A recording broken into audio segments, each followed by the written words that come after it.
Good evening. I am the Maven of the Eventide. Welcome to Vampire Reviews.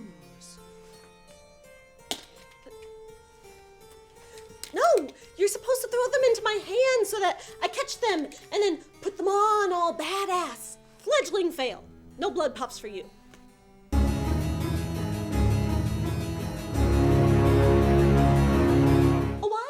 We discussed the first Blade movie. Oh, look at little Maven. Can you believe I made that video 6 years ago? We've been talking about vampires for 6 years now. They'll never die. The original Blade isn't the best vampire movie ever made, but it is a good one. It's simple, but it's solid. Blade himself is a rather shallow character, so there's only so much you can do with him. But the dark proto-Matrix action style of the film was a huge hit in the late 90s era. It gets most of its awesome points for aesthetic, which is an important factor in vampire films. As you'll recall, I explained how its financial success was specifically responsible for giving the decision makers at Marvel the encouragement they needed to make the X-Men and Spider-Man movies happen. And the success of those films led to how the comic book superhero genre has since taken over the industry, with all the various studios jumping on the bandwagon, sculpting the landscape of this, our age of cinema, with no sign of slowing down. None of this would have happened if not for Blade.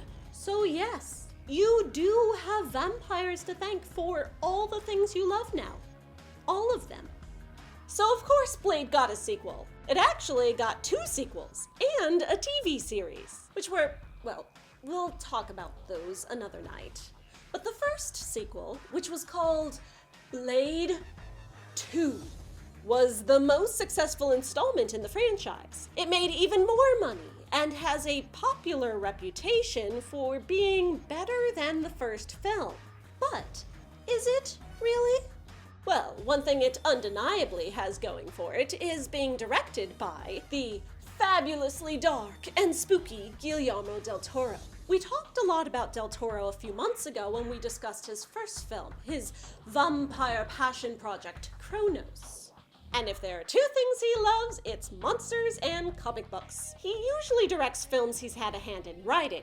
Often the scripts are his babies alone. Blade 2 is actually the only movie he's ever directed that he didn't write himself.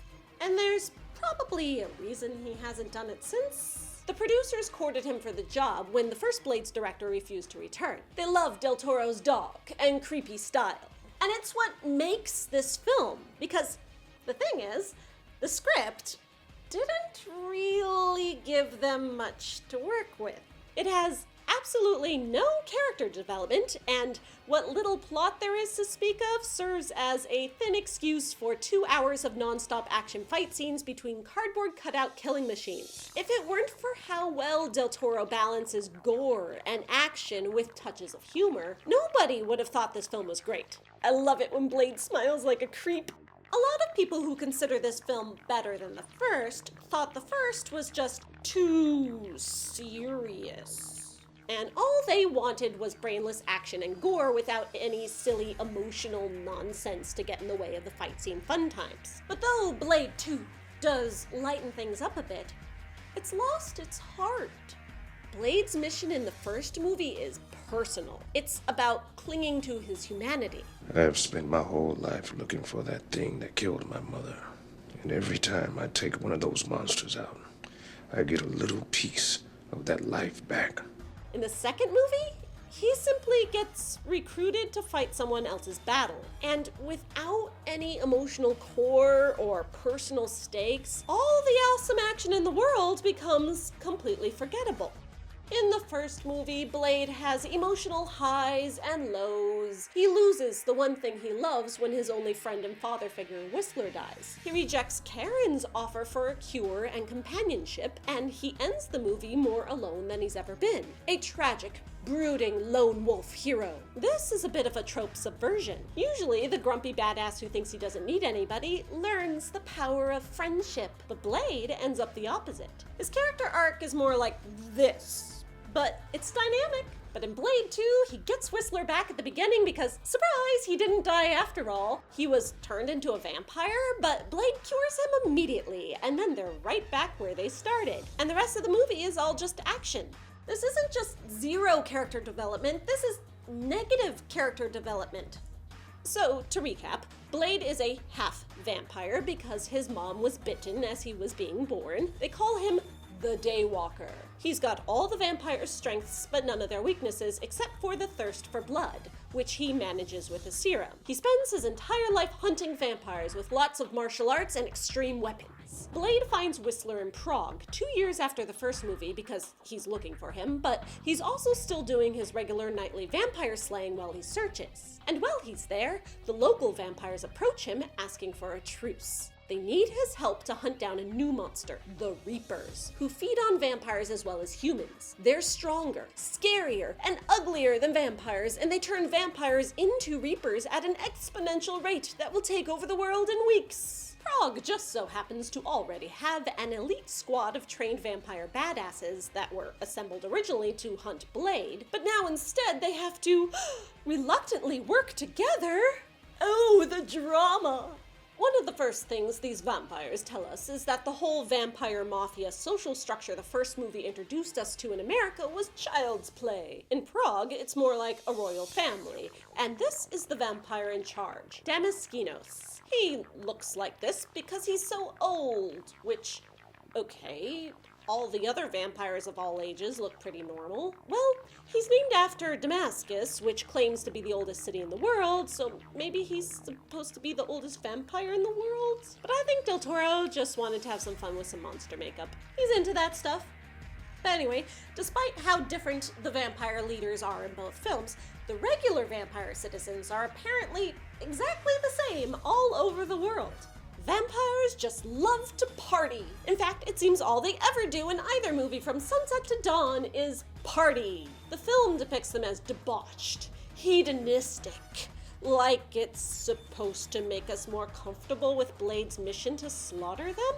The film doesn't spend time showing us how the vampires harm the human world. We don't really get to see the human world at all in this one, or any demonstration for why Blade's work is supposedly for any kind of good. They seem to just want to dance and have a good time amongst themselves. Because it's framed like a drug-fueled kink rave, the implication that their lifestyle naturally deserves to be punished comes off as disturbingly conservative. And it's difficult to sympathize with Blade at all here.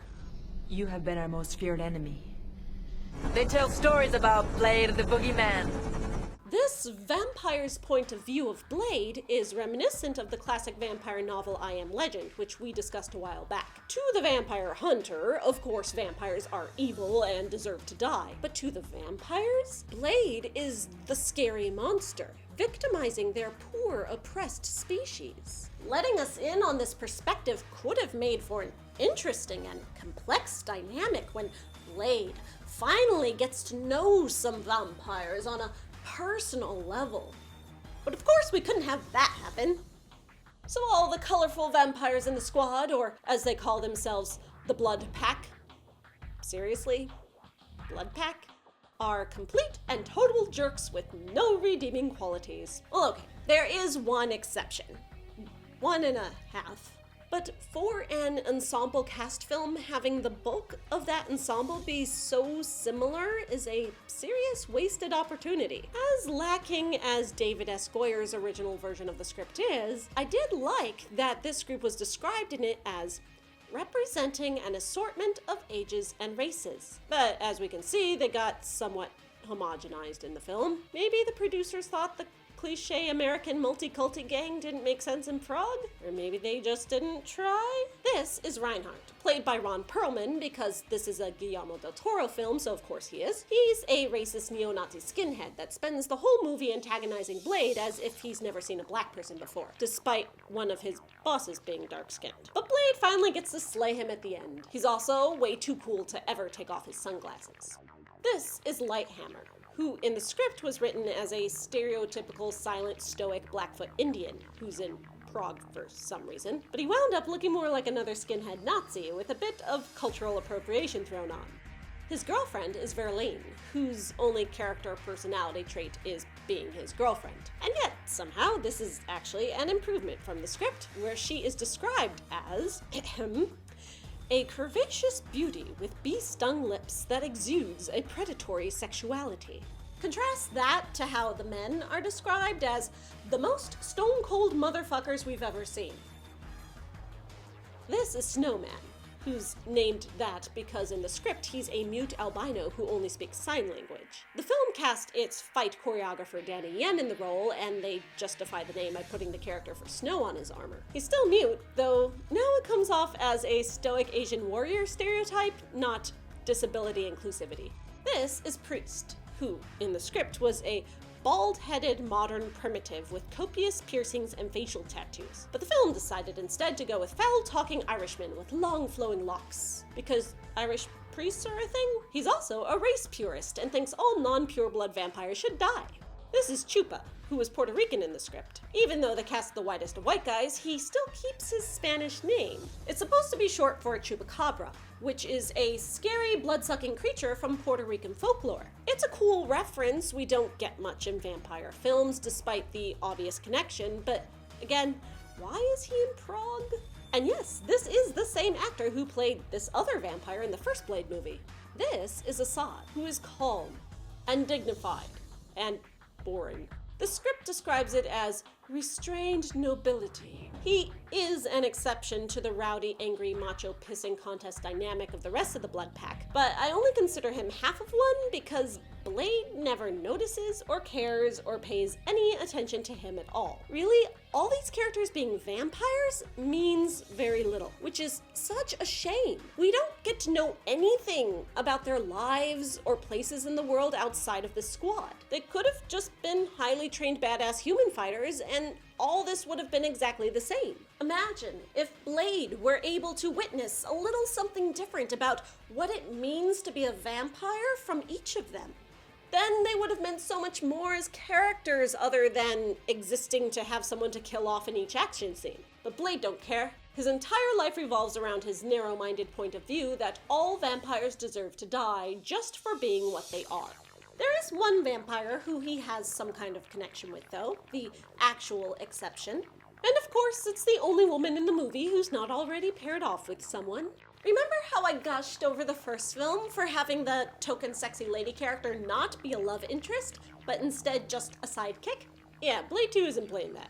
Nisa is hideous old Damaskino's hot daughter, and in true action girl cliché, she's more skilled and competent than any of the other vampire badasses. She goes toe-to-toe with Blade himself in her first scene, and they end in a draw. And, for some reason, despite her being as much of an unrepentant blood-sucking vampire as any Blades ever slaughtered, at least in theory, we never get to see her actually do anything vampire-y, they have some seriously confusing romantic tension. It makes no sense that he's attracted to her, or could ever be able to look past his prejudice against vampires to see her as anything else. Where is this even coming from? The first film had Blade being totally asexual. Like Sherlock Holmes, he has no time for or interest in women whatsoever. It's a significant aspect of his character that sets him apart from Batman, which is important considering how much the Tim Burton Batman films inspired this rendition of Blade. He leads a Spartan life, with no joy or hobbies. In the first movie, he had his little shrine, a chess set, a plant, but in this film, he has nothing but fighting. He doesn't even have a passion for weapons and gadgets in a fun way. They're just functional tools to him, and he's a killing machine whose few flashes of personality come off as incongruous. There was more about his relationship with Whistler originally, but those scenes got cut. Getting Whistler back so easily makes it feel like Blade has nothing to lose, so the audience doesn't have much to care about. If they were trying to shoehorn in this romantic tension with Nisa as a way to make up for that, they did a really sloppy job of it because it just makes no sense at all. There even was a random out-of-nowhere sex scene in the script, which thank God they cut, but now they have all of one conversation of substance. You know the thirst better than any of us. Shooting that serum of yours, the only difference between us is that I made peace with what I am a long time ago. Oh, well, when you put it that that way. We're supposed to believe that this cheesy line suddenly makes Blade get over his hate for all vampires enough to have some weird feelings for her? Both films have Blade being strapped down to something at the climax for purposes of his body being used against his will for vampire evil. His greatest fear is losing control of himself in this same way to his own vampire urges as well. His hatred of vampires is deep-rooted in his self-loathing, and I just can't buy that one quip from a pretty girl makes him get over it enough to lower his walls. Now, you may have noticed that this script is pretty big on the silly symbolic character names. Nisa is a really common name with lots of meanings in different languages, so it's difficult to say what the writer intended. It means beginning in Greek, end in Latin, sign in Hebrew. She could be the end of Blade's prejudice, the beginning of him seeing vampires as people, a sign for him to change. But it also just means woman in Arabic, so maybe it's just stating that she's a token chick love interest character. But even though it's handled in such a flimsy, unearned way, and Nisa gets killed off in the end, so Blade's again back where he started, we can believe that maybe his relationship with the vampire community at large is going to change because he got to know her.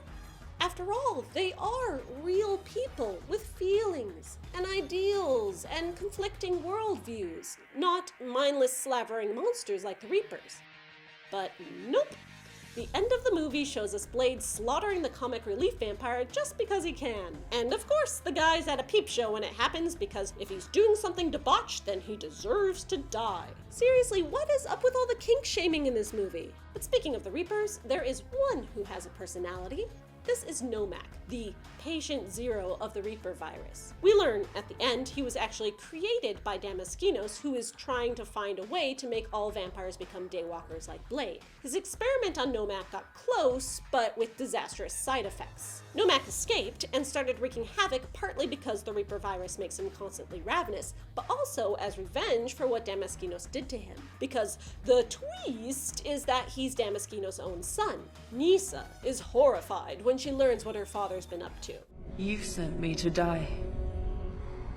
Our enemies saved my life twice, and you have used us. Your own children. Those blood ties mean nothing to me when measured against the ascendancy of our race. Damaskinos is the oldest vampire we've seen. Most of it was cut out of the film, but it's implied that he's perhaps even near the end of his vampire lifespan, which is an interesting twist on the usual immortal. His priorities are understandable for someone desperate for legacy. Yes, he treats his kids like trash, but his motives aren't selfish, they're for the greater good of his people. All vampires seem to want in both these movies so far is just to be free of their weaknesses. At the core, they are a hunted, victimized people who long for a world where they don't have to be afraid anymore. In the first movie, the focus was societal. This meant domination to Deacon Frost, while the Mafia chose to work within the system. In this movie, it's physical. We can assume Blade has completely conquered his thirst, as it never comes up as an issue, so now the vampires want to be like him. They just want to see the sun. It's even Nisa's dying wish. Whether they'll be good or evil once they achieve it is, of course, the important question, but it's never addressed, as Nomak's revenge against his father takes priority. Nisa's disillusionment with Damaskinos hammers in the theme of the blood of friendship being thicker than the water of the womb, aka real parents suck. The film tries to trick us into thinking Whistler is going to betray Blade, but in the end, it's Blade's new sidekick who's the traitor. As Blade's father figure, Whistler is constant and true.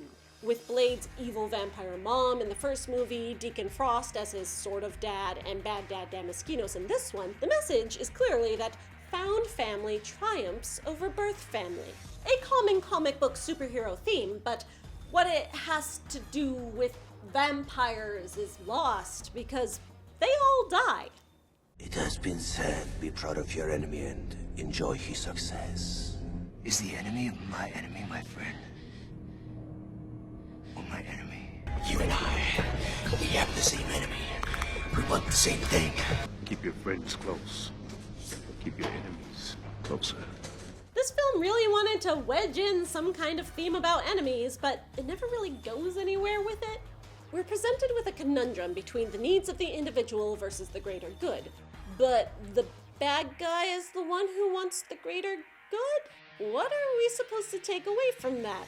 There's also the weak sauce racism allegory with the pureblood vampires hating on the turned vampires, but we never get to see any actual interactions between them, so it doesn't serve any purpose other than to confirm that the vampires are in fact supremacist jerks. You see, they deserve to die because they're racist Nazis who hate on the fun-loving party vampires who also deserve to die because they're all slutty and wild, and Blade himself is even presented from a negative point of view as a race exterminator. So how is he really any better than race Ascension Damaskinos? There's something to all this that could have gone someplace really deep and complicated and made Blade question his whole life's work and worldview. But it all gets thoroughly neglected in favor of weapon porn and choreographed fight scenes. Blade 2 is a great looking movie, but it's not better than the first Blade. Blade gets recruited to fight someone else's battle, does it awesomely, but then goes right back to business as usual. Thank the vampire gods that Guillermo del Toro has stuck to directing his own films since then. Watch Hellboy. There's no vampires, but there's a dark, monstrous comic book movie that actually means something. I am the Maven of the Eventide, and let's try this again.